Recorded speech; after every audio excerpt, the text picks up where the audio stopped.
Take pictures? Do you like pictures? You like photography, Robert? I do, and I have a big hunger, so I do need a big camera. So this is the 5D Mark II. This is, kind of one of several traditional, pro cameras. It's a howitzer of cameras. Yeah, full frame sensor, big lenses because of that, and it weighs, a good number of pounds.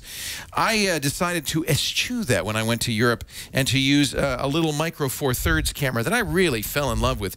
This is the Olympus OMD EM5. This is what I took with me when I went to Italy and Turkey, and I got really wonderful images with this.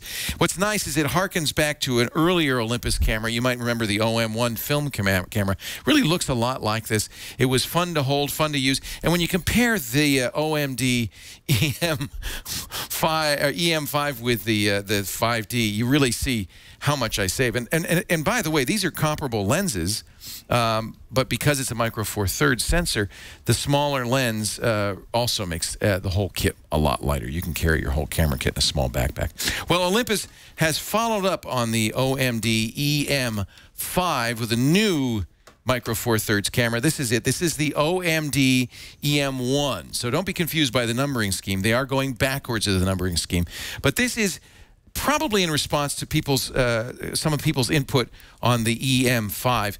Lots more knobs, which pros like. Pros want to be able to keep their eye on the sensor and fiddle with the knobs to get what they want. And there are buttons to do everything. Lots of extra programmable function buttons. There's an HDR button that'll give you a choice of 4 different HDR settings. There's buttons, of course, for direct shooting film. I like that. Movies, rather. I like the film.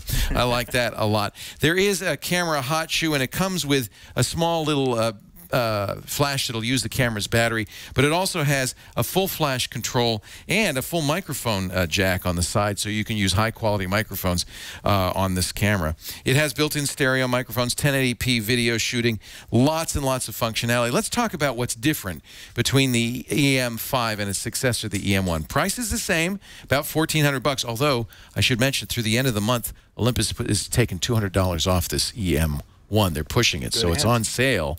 So this might be a good time if you're interested in Micro Four Thirds. The advantage of Micro Four Thirds, I should mention, is interchangeable lenses.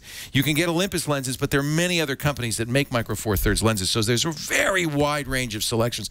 One of the things Olympus did with the EM1 that I like a lot, there are two focusing styles. There's the fast Micro Four Thirds phase focusing, but it also has contrast focusing built in. That's if you want to use older Four Thirds lenses.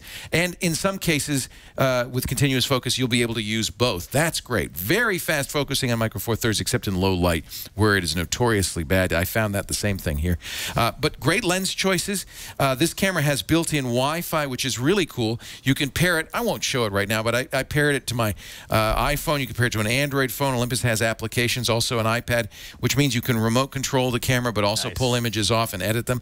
The other thing Olympus has done is they've really improved the electronic viewfinder, or EVF. These are SLRs, but they're mirrorless. There's no mirror, there's no prism. That's the sensor right there. And so in order for, unlike a traditional SLR, which has a mirror and you're looking through the viewfinder through the lens, this uses a video tap. That's an electronic viewfinder. They've much improved the EVF in this. Thing is really good. 2 megapixels, very high resolution, very good color accuracy. You can zoom in with the electronic viewfinder. You get lots of information, histograms and stuff. So, while optically it doesn't feel as live, perhaps, as a true optical mirrored camera, I have to say, EVFs can do so much more once you get used to them.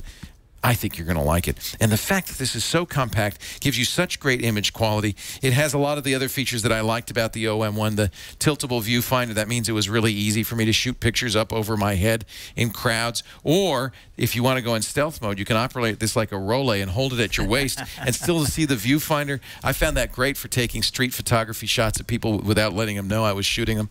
I am a big fan of the EM5, and I like the EM1 an awful lot. I think they've done a lot to improve it. I like the fact that I don't have to take my eyes off the viewfinder. I can just twiddle these knobs and change the settings. So let me give you the pros and cons.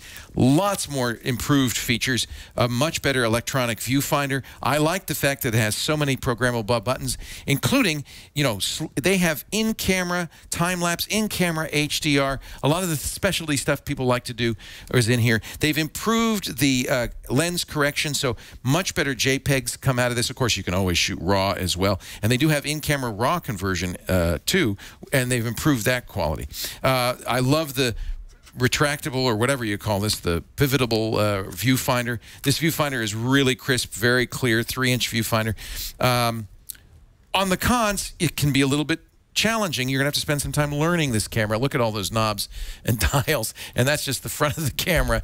There's a lot to learn, but once your fingers and brain learn how to manipulate it, I think you're going to be able to work with it very quickly. I'm not crazy about where the on-off switch has been moved. However, again, once you get used to it, it probably will be just fine. And, of course, it's expensive for a fairly small sensor. Micro Four Thirds is smaller than APS-C. It's smaller than full frame.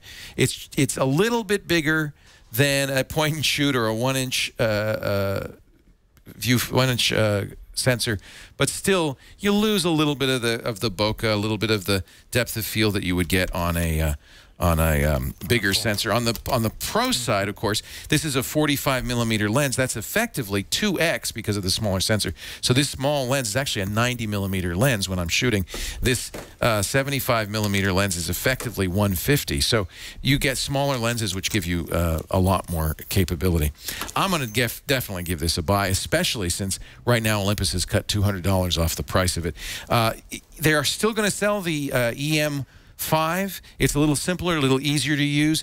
But if you have the choice and you're willing to put some energy into it, I'd have to say the EM1 is the one to choose. One other big difference, you can see it on the grip here on the side.